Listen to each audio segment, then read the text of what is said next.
পেয়েছেন সেটাই শিক্ষকদের দোয়া এবং আশীর্বাদে আজকে তাদেরকে পথে ধরে মারছেন।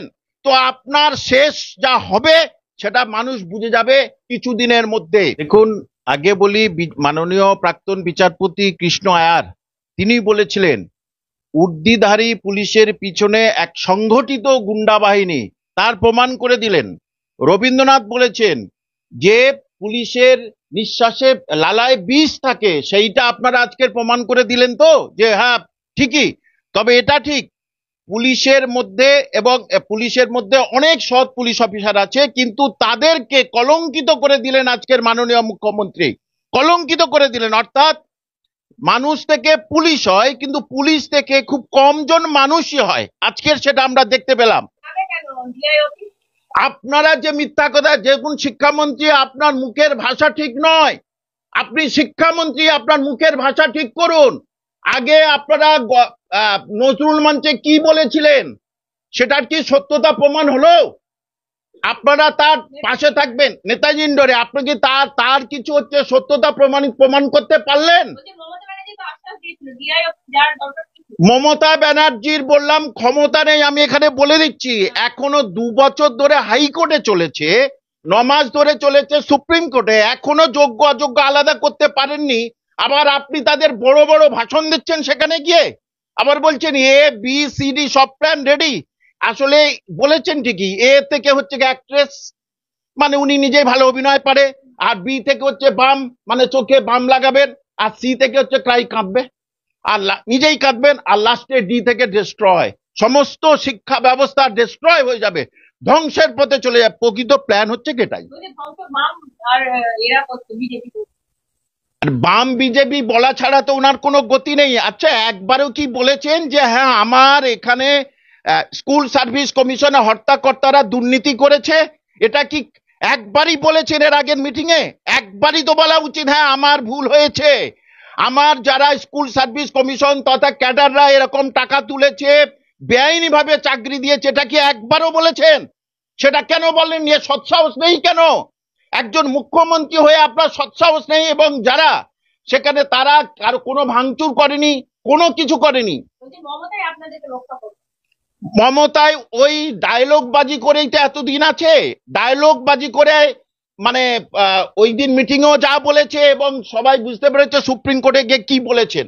সুতরাং পুলিশ আজকে যা করেছেন, যে ওরা কেউ মারেনি, তারা প্রতিহত করেছে, প্রতিহত করাটা মান নয়। পুলিশের হাতে কিছু ছিল না, মুখ্য সচিব এবং পুলিশ কমিশনার তারা প্রেস কনফারেন্স করে বলছে স্যার। হ্যাঁ, পুলিশ, ওরা চোখে তো মমতা ব্যানার্জি যা বলে দিচ্ছেন ওরা তাই বলছেন। মমতা ব্যানার্জি যা, এটা তো উপর থেকে নির্দেশ না হলে কেউ, প্রথমে এসির কাছে যাবে, এসি সাহেব থেকে ডিসি সাহেবের কাছে সিপি সাহেব আবার চিফ মিনিস্টারকে বলবেন কি করব। নিশ্চয়ই অর্ডার এসছে যে মারো। তা কোন জায়গাটা পশ্চিমবঙ্গের সংস্কৃতিটা চলে এসছে? তিনি অনেক কিছু তো আমি দেখছি, অনেক কিছু দেখছি, এবং সারা পশ্চিমবঙ্গের শিক্ষকরা যদি আজকে চুপ থাকে তাহলে বলবো শিক্ষকদের শিক্ষকোচিত মনোভাব নেই।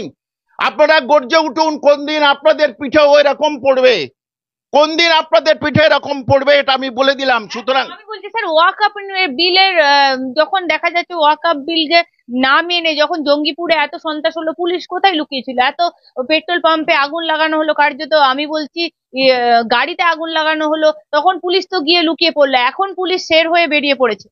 না, ওখানে তো ভোট বাক্স না, মানে মমতা ব্যানার্জির তো মুসলমানদের ভালোবাসেন, আমি বহুবার বলেছি উনি মুসলমানদের ভালোবাসেন ভোট বাক্সের জন্য, আর কোনো সময়ের জন্য নয়। তা ওখানে জঙ্গিপুরে যে মারপিট হলো, এই হলো, তখন পুলিশ তো দাঁড়িয়ে দাঁড়িয়ে দেখছে, তখন কিছু করতে পারেনি।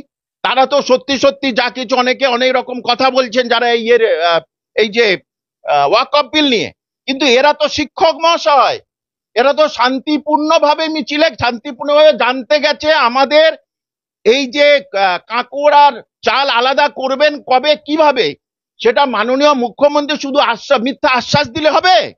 আমি তো বললাম উচিত আজকের সন্ধ্যাবেলা উচিত অযোগ্যদের লিস্ট ওয়েবসাইটে দেওয়া, এবং কালকের সকালে একটা ইংরেজি পেপার একটা বাংলা পেপার অযোগ্যদের নাম ঠিকানা দিয়ে দেন। এটা কেন পারবে না? এইটা যদি না পারেন তাহলে আপনি তাদের চাকরি বাঁচাবেন কিভাবে? মুখ্যমন্ত্রী কিছুই জানেন না, মুখ্যমন্ত্রী কিছুই জানেন না, তাহলে ওদের ডাকলেন কেন আপনি? আপনি ওইসব শিক্ষক শিক্ষিকাদের ডাকলেন কেন? কারণ কাল ওই দিন যা ঘটেছে তাতে বাইরে যারা অযোগ্য তারা, আর ভেতরে হচ্ছে কি ওরা।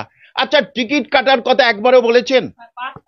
পাস হচ্ছে কি মুখ্যমন্ত্রী কি বলেছেন যে হ্যাঁ তোমরা পাস টাকা দিয়ে ভেতরে প্রবেশ করবে? তাহলে এর ভিতরেও কিছু কিছু চক্রান্ত হচ্ছে, কিছু কিছু চক্রান্ত হচ্ছে, যে সমস্ত পশ্চিমবঙ্গে যাদের চাকরি চলে গেছে তারা ওখানে অনেকে যায়নি, অনেকেই যায়নি। হ্যাঁ, সায়নী ঘোষরা আজকে মিছিল বার করেছে যে 26,000-এর চাকরি কেড়ে নিলে কেন সিপিএম এবং বিজেপি, জবাব দাও। দেখুন, এইসব মূর্খদের না, মূর্খামি কথা আমার পছন্দ হয় না। নাটক করে করে বেরিয়েছে, সিনেমা করে করে, জানে সেটা তার পেশা, আমার শিক্ষকতা পেশা, কিন্তু আমাদের মুখে এই অসত্য কথা বলতে আটকায়, সেই জন্য আমরা শিক্ষক আর সেই জন্য ওরা অভিনেত্রী। যে চাকরি কেড়েছে তো আপনি তো নিজে বললেন আমি সব ঠিক করে দেবো। কই কি করলেন? ঠিক করলেন কোথায়? কোথায় ঠিক করলেন? কিছু তো ঠিক করতেই পারলেন না। বরঞ্চ সুপ্রিম কোর্টে গিয়ে রিভিউ তো দূরের কথা, সে সুপ্রিম কোর্টে গিয়ে বললো এরা চাকরি করবে এত পর্যন্ত এবং টেম্পোরারিলি করবে, এবং শিক্ষককুল যা করেছে ঠিক করেছে।